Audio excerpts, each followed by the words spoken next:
The first gift was a chicken. The second was a crown. That was the morning Emily Harper realized the Alpha King's wolf was trying to tell her something. Dawn settled softly over the Blackwood Valley, painting the endless pine forest in silver and pale gold as Emily stepped barefoot onto the weathered porch of her tiny cabin with an empty grain bucket hanging from one hand. She expected another quiet morning, another day of carrying flour sacks through the royal kitchens while noble wolves pretended she did not exist. Instead, she froze. Resting neatly on the top step sat an ancient golden crown, its delicate branches shaped like moonlit oak leaves, tiny diamonds catching the first rays of sunrise as though they had been waiting for her alone. Beside it, a massive black wolf sat perfectly still, its thick coat darker than midnight, its striking blue eyes watching her with the patient confidence of an old friend. The animal's tail brushed the wooden porch once against the floor before becoming still again. Emily blinked twice, certain she had not fully awakened. "You can't possibly be serious," she whispered. The wolf tilted his head, almost amused. 24 hours earlier, the same impossible creature had proudly dropped a live chicken at her feet before disappearing into the woods without explanation. The royal cooks had laughed until tears rolled down their faces when she carried the confused bird into the kitchen. They joked that even wild predators pitied the forgotten Omega who lived alone beyond the village fence. Emily had laughed with them because it hurt less that way. She had no powerful family name, no rare gift that made nobles take notice, no future anyone envied.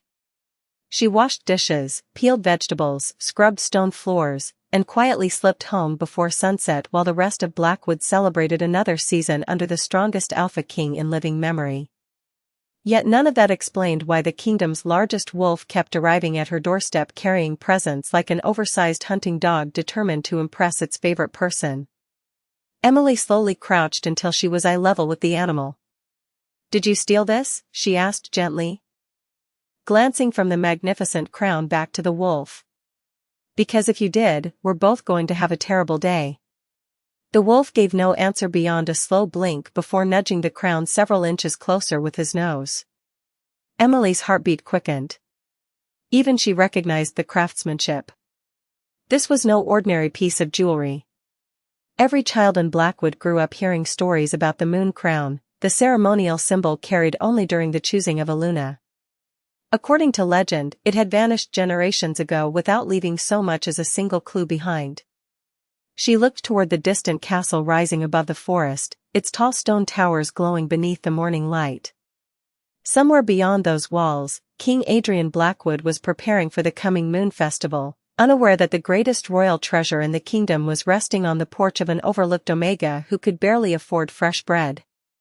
Emily swallowed hard, reached trembling fingers toward the crown, then stopped inches away as the wolf's ears suddenly lifted toward the forest. Branches cracked somewhere beyond the trees, and for the first time since she had met the mysterious visitor, the calm in those brilliant blue eyes became sharp with purpose. Emily slowly pulled her hand back from the crown as the black wolf rose to his full height, every movement calm and controlled despite the alertness shining in his brilliant blue eyes. The distant crack of branches echoed again through the pines before fading into silence. The wolf remained perfectly still for another moment, then relaxed, nudged the crown one final time toward her, and quietly disappeared into the forest with astonishing grace.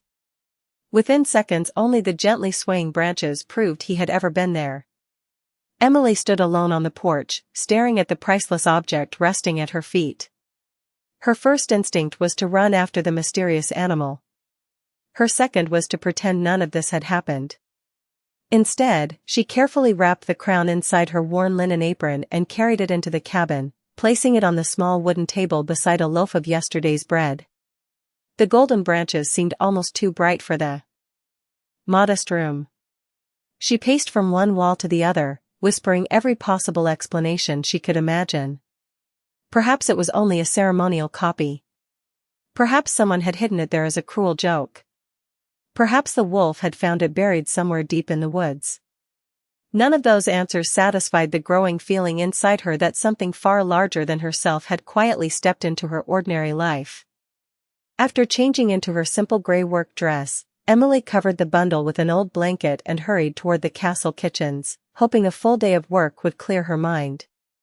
The Blackwood Castle stood high above the valley, its stone walls overlooking hundreds of acres of forest where every path eventually disappeared beneath towering evergreens.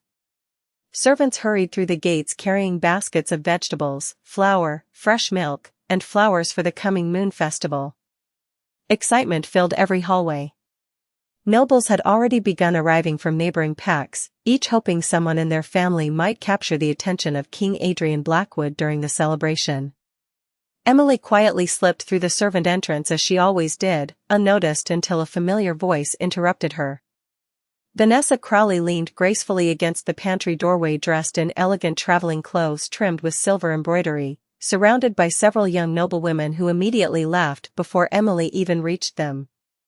"There she is," Vanessa said with an effortless smile that never reached her eyes. "Tell us, Emily, did your forest admirer bring another surprise this morning?" More laughter followed. Emily forced herself to smile politely. "Only another reason for everyone to laugh at me." Vanessa stepped closer. "You should be careful. Wolves do not give gifts without expecting something in return." Emily lowered her eyes. "He has never asked me for anything." "That is exactly what makes it strange," Vanessa replied before walking away. Emily spent the next several hours kneading bread, chopping vegetables, polishing copper pots, and delivering trays across the castle. Yet no matter how busy her hands remained, her thoughts drifted back to the hidden bundle inside her cabin. Shortly before noon the entire kitchen suddenly fell silent as Beta Cole Whitman entered with several royal guards. His expression was calm but unusually serious. "Listen carefully," he announced. "By order of the Alpha King, every servant, guard, merchant, and guest is to report immediately if they discover an ancient ceremonial crown anywhere within Blackwood territory. It disappeared many years ago, and new evidence suggests it has returned. Anyone who conceals it will be questioned. Anyone who protects it will earn the personal gratitude of the crown." Emily felt every ounce of color leave her face while the memory of the Black Wolf's patient blue eyes returned with startling clarity. Emily barely remembered how the rest of the afternoon passed. Her hands continued folding dough, carrying steaming pots, and arranging trays for the evening banquet, but every word Beta Cole had spoken echoed louder than the clatter of the busy kitchens. The ancient ceremonial crown was no forgotten legend after all. The royal guard was searching for it, and somehow it was hidden beneath an old blanket inside her tiny cabin beyond the castle walls. She wanted to tell someone. She wanted to march straight to the castle and place the crown into the king's hands before anyone could accuse her of stealing it. Yet every time she imagined herself standing before the royal court, another image pushed its way into her thoughts. The enormous black wolf had not looked frightened or confused when he placed the crown on her porch. He had looked certain. As though he had completed an important task. As though he trusted only her. That quiet confidence unsettled her more than any warning from the guards. When the kitchen bells finally signaled the end of her shift, Emily hurried home beneath a sky painted in shades of amber and lavender. The forest trail was peaceful except for birds settling into the branches overhead and a cool breeze carrying the scent of pine across the valley. She reached her cabin just as the last sunlight slipped behind the mountains. Everything appeared exactly as she had left it. She locked the door, uncovered the crown, and studied it more carefully than before. Tiny silver markings circled the inside rim, too delicate to notice from a distance. She traced them gently with one fingertip, surprised by the faint warmth flowing through the metal. It was almost as though the crown recognized her touch. A sudden knock startled her. Emily quickly wrapped the crown again and slid it beneath the table before opening the door. An elderly neighbor named Martha stood outside holding a basket of fresh apples. "I picked too many again," Martha said with a warm smile. "You always forget to buy fruit for yourself." Emily accepted the basket gratefully. They spoke for only a few minutes about the coming moon festival and the excitement filling Blackwood Valley. As Martha prepared to leave, she paused and looked toward the edge of the forest. "You know," she said quietly, "I have lived here for nearly 50 years, and I have never seen wolves gather this close to the cottages."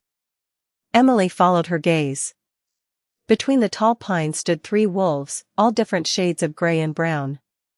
None crossed into the yard. None growled. They simply watched the cabin with calm, respectful expressions before disappearing one after another into the trees. Martha frowned thoughtfully. That is unusual.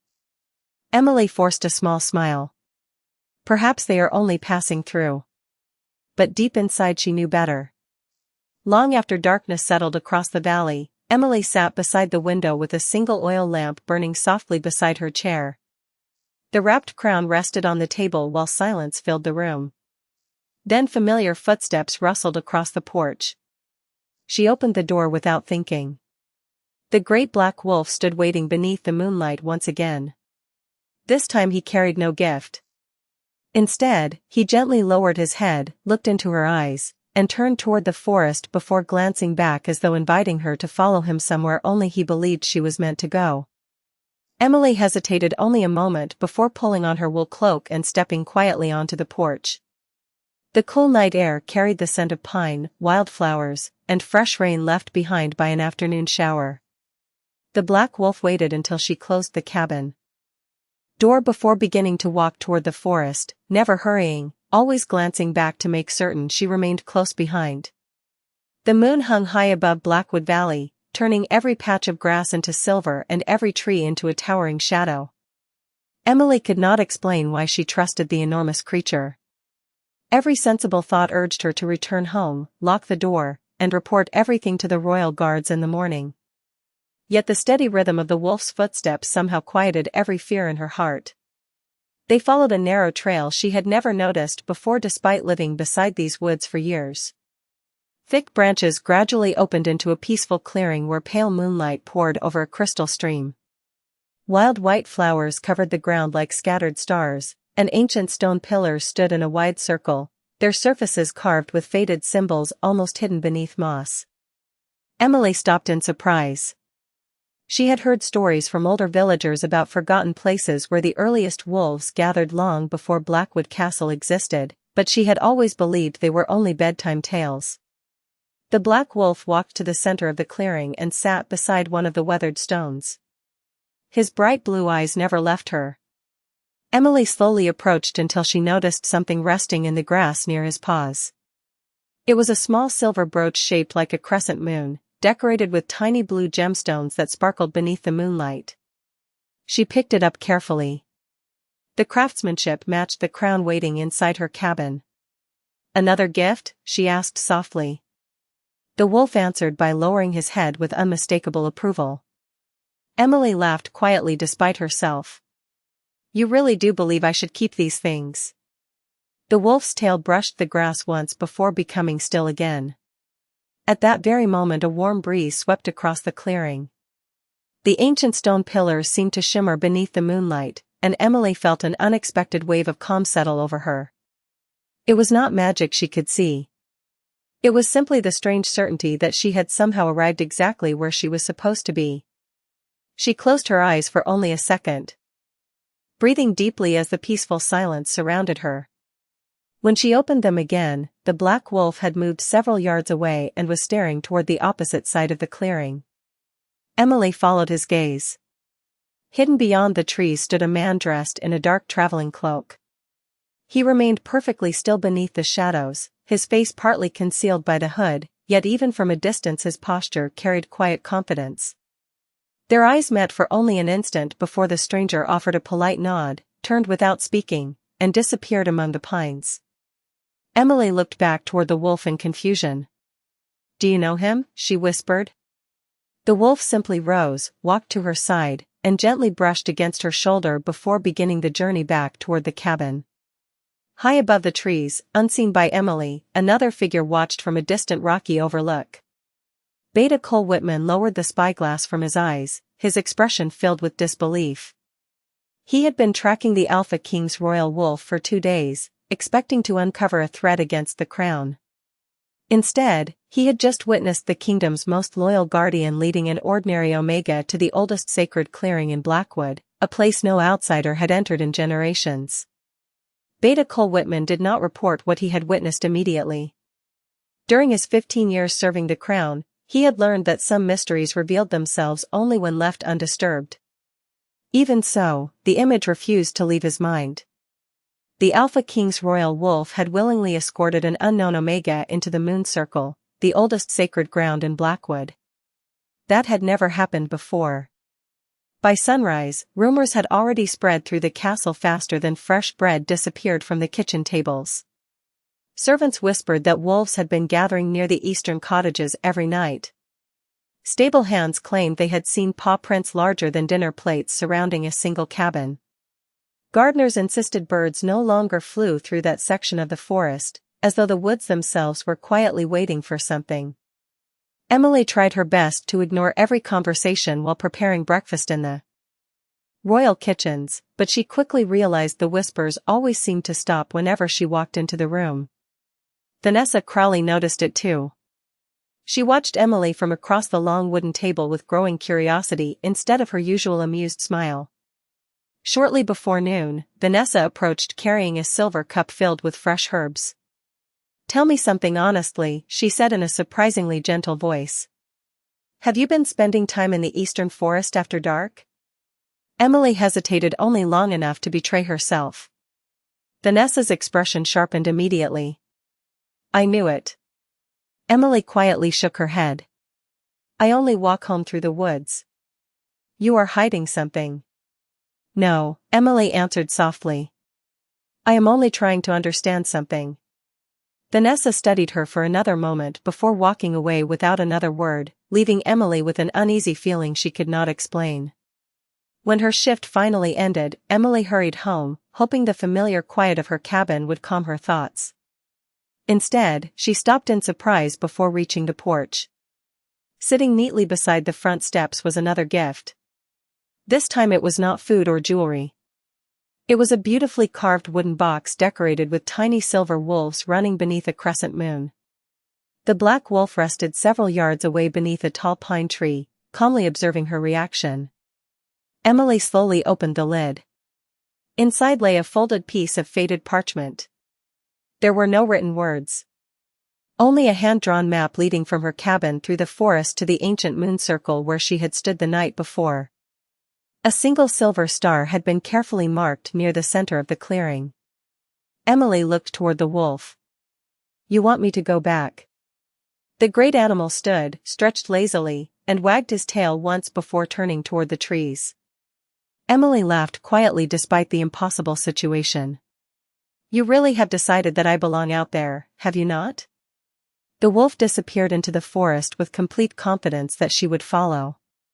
Emily remained standing on the porch holding the little wooden box against her chest.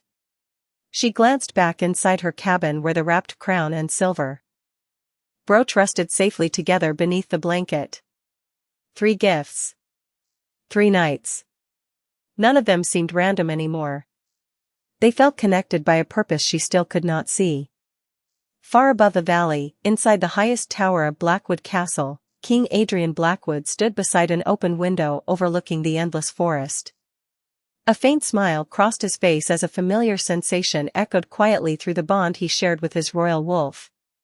Without turning around, he spoke to the silent room. He found her again.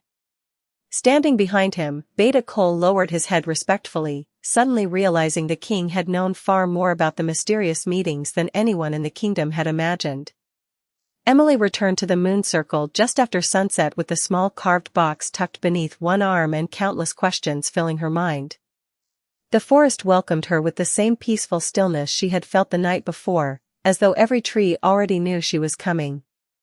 When she stepped into the ancient clearing, the black wolf was waiting beside the weathered stone pillars exactly where she expected to find him.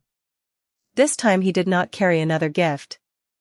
Instead, he walked to the silver star marked on the map and gently touched the ground with one paw before looking back at her. Emily slowly knelt and brushed away layers of fallen leaves. Beneath them she discovered an old stone tile carved with the same crescent moon that decorated the brooch and the ancient crown. As her fingertips rested against the symbol, the cool stone seemed to grow pleasantly warm. A soft glow traced the carved lines for only a brief moment before fading again. Emily quickly pulled her hand away in surprise. "I did not do that," she whispered. The wolf simply watched with calm, patient eyes, as though this was exactly what he had expected. Curious now, Emily placed the silver brooch into the center of the carving. It fit perfectly, almost as though it had been made for that exact place. A quiet clicking sound echoed beneath the ground. The stone shifted only a few inches, revealing a small hidden compartment beneath it. Inside rested a single crystal pendant hanging from a delicate silver chain. The crystal shimmered with pale blue light even beneath the moonlit sky. Emily carefully lifted it into her hands. It felt strangely familiar despite knowing she had never seen it before. The instant she fastened the pendant around her neck, a gentle breeze swept across the clearing. The wildflowers surrounding the ancient stones seemed to sway together although no strong wind followed. Emily looked around in amazement. What is happening? The black wolf walked closer and rested his head lightly against her shoulder. For the first time she noticed the faint silver marking hidden beneath the dark fur along his neck.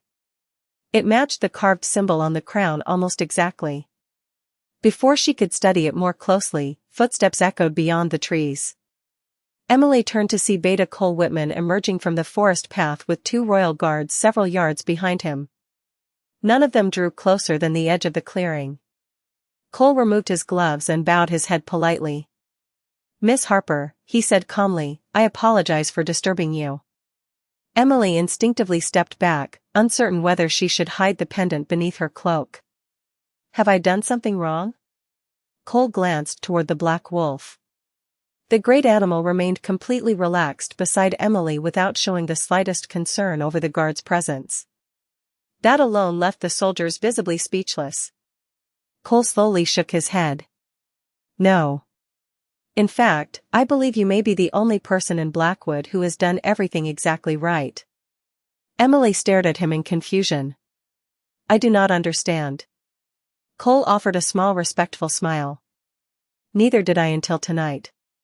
His Majesty has asked me to bring you to Blackwood Castle tomorrow morning. There are answers only the Alpha King himself can give you. And judging by the choices his royal wolf has already made, I suspect His Majesty has been waiting much longer to meet you than either of you realizes." Emily hardly slept that night. Every time she closed her eyes, she saw the patient blue gaze of the royal wolf and heard Beta Cole's quiet promise that the Alpha King himself held the answers she had been searching for. Before sunrise she carefully wrapped the ancient crown in clean linen, tucked the silver brooch beside it, fastened the crystal pendant around her neck beneath her simple gray dress, and stepped outside where a royal carriage already waited at the end of the narrow path. The same black wolf sat quietly beside it, looking entirely at home among the royal guards. No chains restrained him. None were needed. Every soldier who passed lowered his head respectfully before the magnificent animal.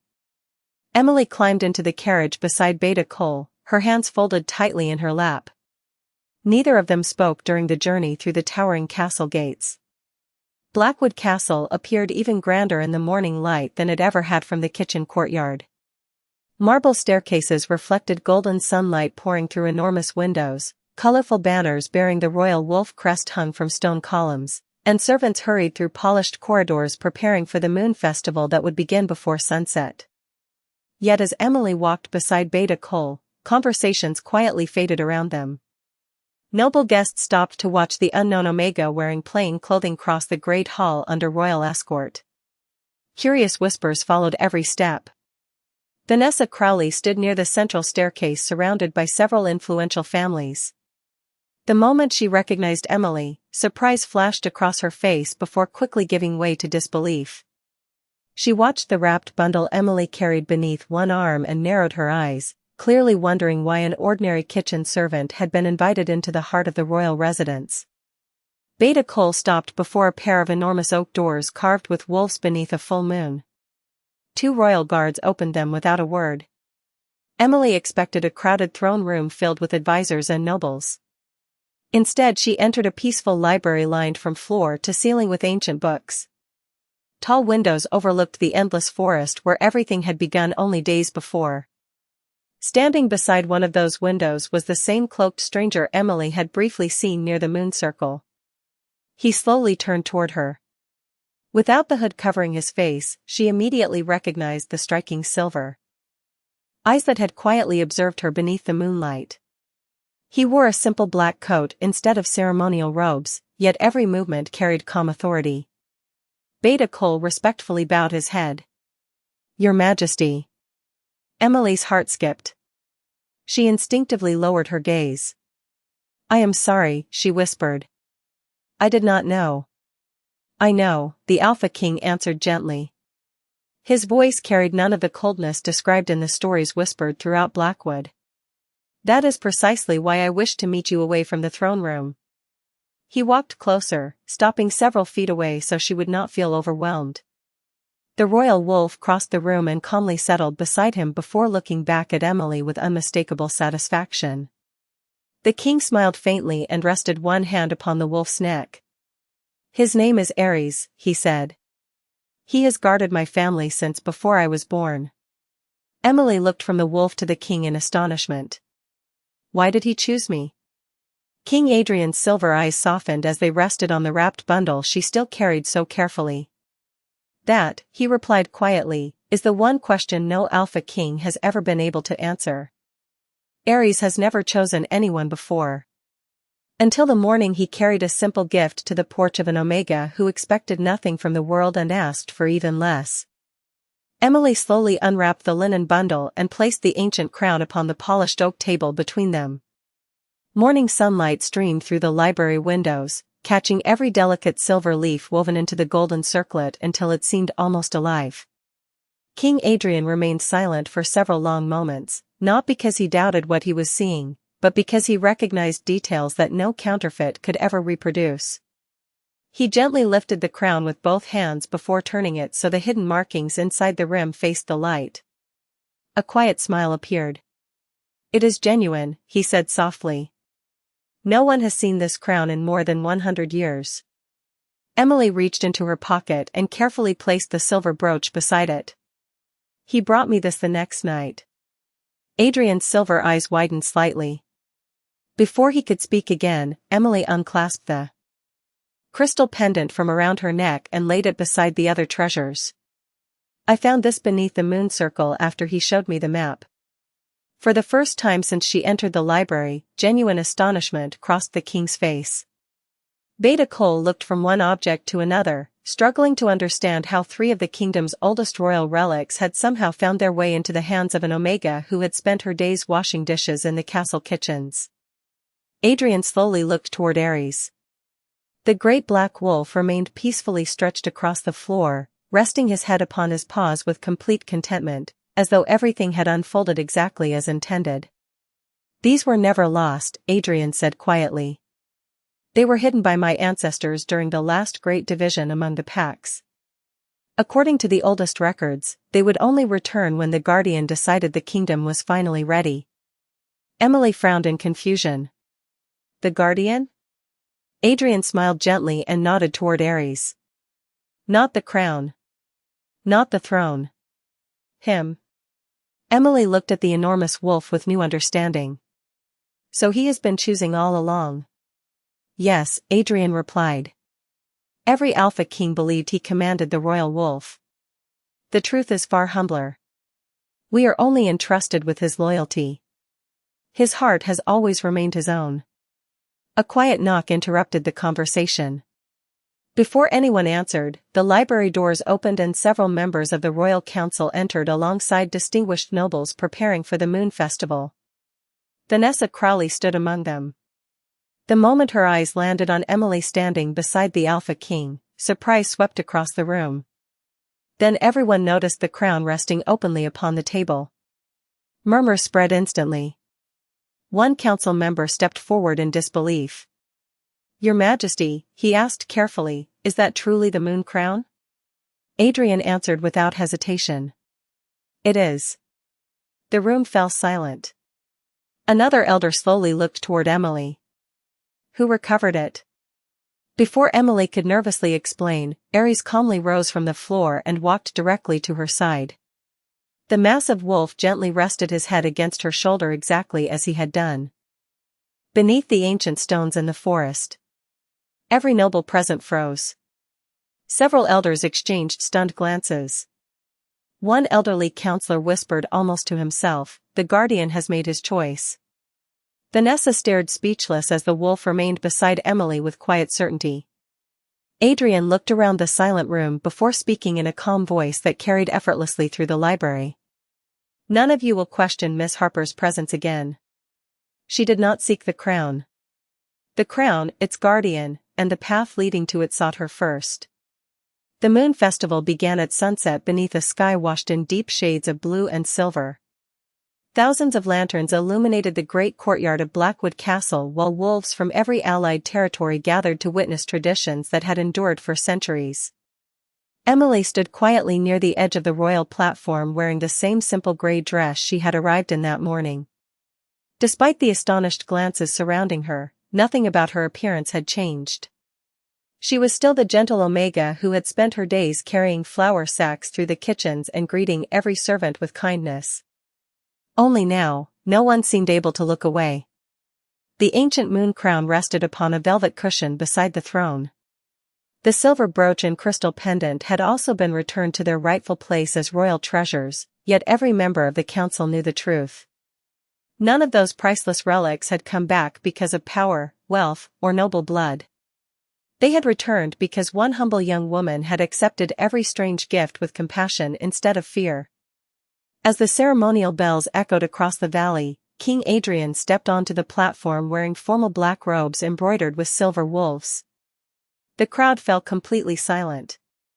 He looked first toward the ancient crown, then toward Ares, who sat proudly beside Emily with his tail resting across the polished stone floor. The great wolf glanced up at the king before gently nudging Emily's hand one more time. Laughter quietly rippled through the nearest rows of spectators. Even after everything that had happened, Ares still behaved exactly like the loyal companion who had proudly delivered impossible presents to her doorstep. Adrian smiled warmly. "It appears," he said for everyone to hear, "that I was the last person in the kingdom to realize my oldest friend had already made his decision." Soft laughter spread through the courtyard, easing the tension that had filled the evening. Adrian stepped down from the platform instead of asking Emily to approach him. The simple gesture surprised every noble watching. When he reached her, he removed the dark ceremonial cloak from his own shoulders and gently placed it around hers to shield her from the cool mountain breeze. "Miss Harper," he said with calm sincerity, "you never searched for status. You never chased recognition. You only chose kindness each time life placed something unexpected before you. That is why the guardian trusted you before anyone else." Emily looked at the countless faces surrounding them, then back toward Ares. The great wolf wagged his tail exactly once, looking entirely pleased with himself. She could not help laughing through grateful tears. "So the chicken really was a gift," she whispered. Adrian laughed with her. I suspect he believed it was an excellent beginning. Even members of the royal council smiled at that. The heavy expectations that had surrounded the ancient prophecy suddenly felt lighter, replaced by hope that the kingdom had not felt in generations. As music filled the courtyard once more, Ares settled comfortably between Emily and Adrian, perfectly content with the place he had quietly created for them long before either of them understood why. And from that evening forward, whenever the people of Blackwood spoke about the return of the lost royal treasures, they rarely began with the ancient crown. They always smiled first and remembered the lonely little cabin at the edge of the forest, the patient black wolf with unusually thoughtful blue eyes, and the gentle Omega who accepted every unexpected gift with an open heart, proving that true greatness often arrives in the simplest ways before revealing the destiny it has carried all along.